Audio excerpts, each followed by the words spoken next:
CM साहब से कहिए कि वो असम के विकास की बात करें, वो असम के लोगों की बात करें, वो बताएं कि क्या किया है असम के लोगों के लिए, वो बताएं कि किस तरह से अगले 5 सालों में क्या करने जा रहे हैं। आज का नौजवान है ना, वो जानना चाहता है। आज का नौजवान रोजगार चाहता है। आज की नौजवान महिला भी रोजगार चाहती है।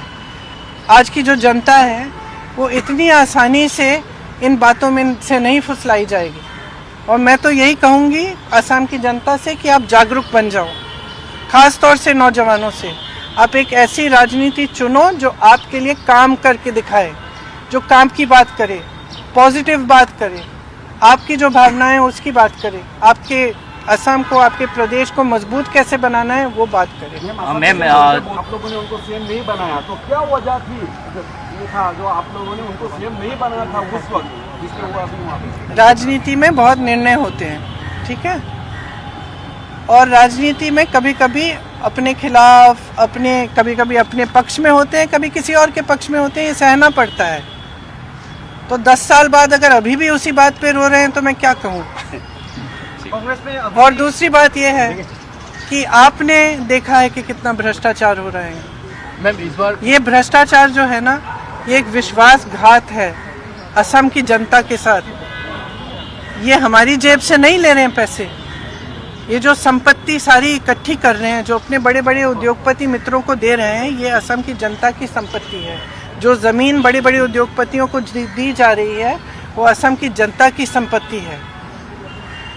जितने बड़े बड़े उद्योग दिए जा रहे हैं वो असम की जनता के हैं, और असम की जनता समझ रही है, देख रही है।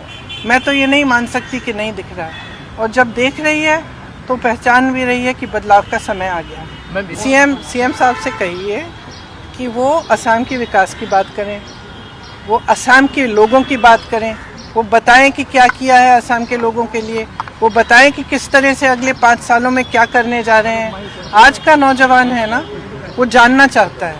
आज का नौजवान रोजगार चाहता है। आज की नौजवान महिला भी रोजगार चाहती है। आज की जो जनता है वो इतनी आसानी से इन बातों में से नहीं फुसलाई जाएगी। और मैं तो यही कहूँगी असम की जनता से कि आप जागरूक बन जाओ, खास तौर से नौजवानों से। आप एक ऐसी राजनीति चुनो जो आपके लिए काम करके दिखाए, जो काम की बात करे, पॉजिटिव बात करे, आपकी जो भावनाएं उसकी बात करे, आपके असम को, आपके प्रदेश को मजबूत कैसे बनाना है वो बात करें। मैम आप लोगों ने उनको सीएम नहीं बनाया तो क्या वजह थी ये था जो आप लोगों ने उनको सीएम नहीं बनाया था उस वक्त, जिसके वो अभी वहाँ पे? राजनीति में बहुत निर्णय होते हैं, ठीक है, और राजनीति में कभी कभी अपने खिलाफ, कभी कभी अपने पक्ष में होते हैं, कभी किसी और के पक्ष में होते हैं, ये सहना पड़ता है। तो 10 साल बाद अगर अभी भी उसी बात पे रो रहे हैं तो मैं क्या कहूँ। और दूसरी बात यह है कि आपने देखा है कि कितना भ्रष्टाचार हो रहा है। मैम इस बार ये भ्रष्टाचार जो है ना, ये एक विश्वासघात है असम की जनता के साथ। ये हमारी जेब से नहीं ले रहे हैं पैसे, ये जो संपत्ति सारी इकट्ठी कर रहे हैं, जो अपने बड़े बड़े उद्योगपति मित्रों को दे रहे हैं, ये असम की जनता की संपत्ति है। जो ज़मीन बड़े बड़े उद्योगपतियों को दी जा रही है वो असम की जनता की संपत्ति है। जितने बड़े बड़े उद्योग दिए जा रहे हैं वो असम की जनता के हैं, और असम की जनता समझ रही है, देख रही है। मैं तो ये नहीं मान सकती कि नहीं दिख रहा, और जब देख रही है तो पहचान भी रही है कि बदलाव का समय आ गया।